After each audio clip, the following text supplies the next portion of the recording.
Anxiety versus depression. Are they the same? Are they different? What is all of this all about?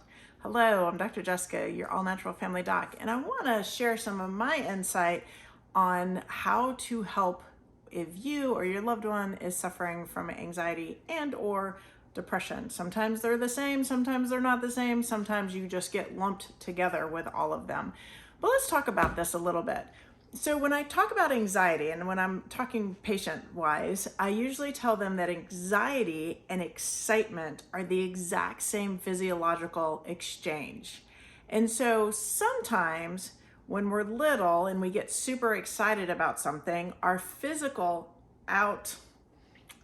the way we look to somebody else might look like we're having an anxious moment. And so maybe an adult, well-meaning, said, "Hey, are you anxious?" And all of a sudden, in our tagging of emotions and feelings, we now tagged anxiety to excitement. And so now every time we feel excitement, we tell ourselves that we're being anxious. So maybe that happened. Maybe not. Maybe you just truly have anxiety, which is a racing of the heart, uncontrollable thoughts. And one of the first things that I tell patients to do is treat it like you're excited. You've got to move your body. You've got to do something absolutely ridiculous. You've got to get yourself giggling. Maybe it's jumping jacks. Maybe it's you drop and do 10 mountain climbers.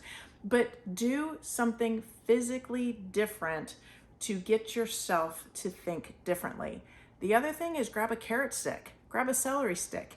It's actually almost physiologically impossible to have an anxiety attack and eat at the same time. A different mechanical part of your brain takes over and overrides that anxiousness as we use our tools. And I teach people how to use essential oils for this. I teach people how to use mantras. I teach people how to use breathing. All of these to take the brain and say, hey, we're going to bring it down a couple notches here so that we can focus appropriately. Now, we look at that versus depression. And for me, depression, a lot of times with patients, is a nutritional deficiency so great that the body does not have the energy to do what it needs to do. So now here's the interesting tidbit on both of these.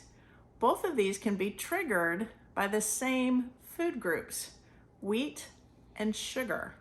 And this is why I if I could just take a magic wand and wipe out one thing in the entire world, it would probably be this new American processed wheat. We see so much mental health damage being done from it, and the PubMed studies are numerous. Please go look. And so what we see is whether it's anxiety or whether it's depression, both of those are dramatically improved when we removed wheat from the diet.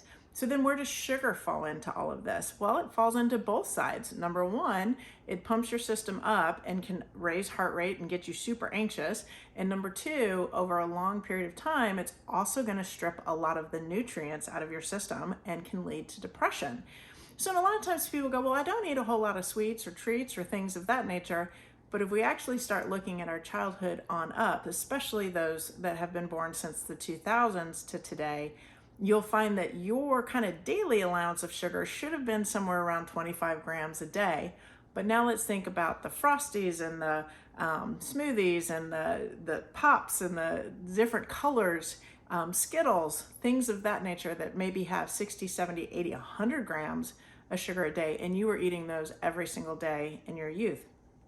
So what I find is most people's histories will reflect the dietary deficiencies that now are leading to the mental health crises that we're seeing today. So I hope this helps, gives you a couple tools to maybe treat each of these differently. Bottom line, get rid of the wheat. You'll do better. Talk to you all soon. Bye-bye.